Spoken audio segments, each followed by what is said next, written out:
तर आज आपण बनवणार आहोत गवारची सुक्की भाजी। त्याच्यासाठी लागणारं साहित्य हिरव्या मिरच्या, मीठ, लसूण आणि शेंगदाणे हे मिक्सरमध्ये बारीक वाटून घ्यायचे, म्हणजे पाणी न टाकता वाटायचे। अशा प्रकारे वाटून घ्यायचं सुक्कं वाटण। इथं कढई तापायला ठेवलेली आहे, तर तेल टाकायचं। मोहरी पण आपली तडतड झावायला लागली तर जिरे टाकायचे।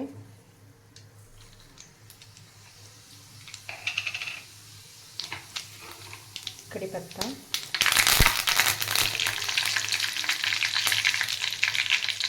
हळद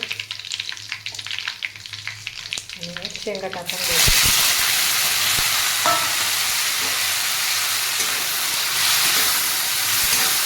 शेंगा चांगल्या आपल्याला परतून द्यायचं।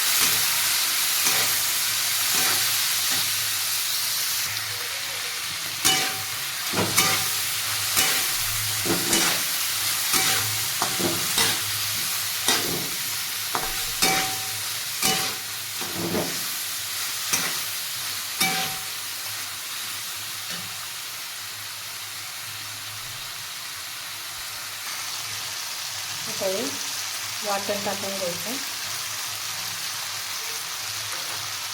सर्व मिक्स करायचं।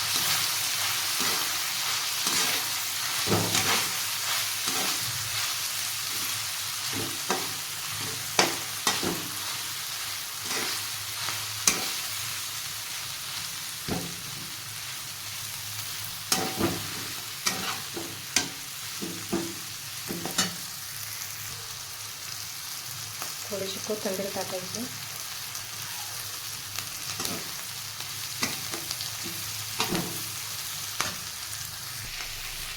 आता यामध्ये शेंगा शिजण्यासाठी पाणी टाकायचं थोडं।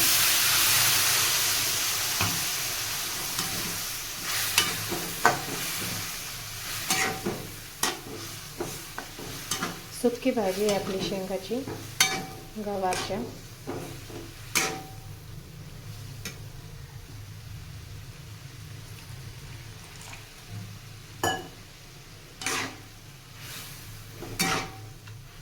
दहा मिनिटं शेंगा शिजून घ्यायच्या झाकण ठेवून।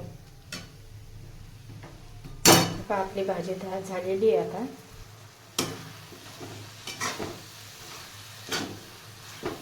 अशा चांगल्या प्रकारे सुक्की करून घ्यायची कोरडी, अगदी छान दिसते। आता गॅस बंद करायचा।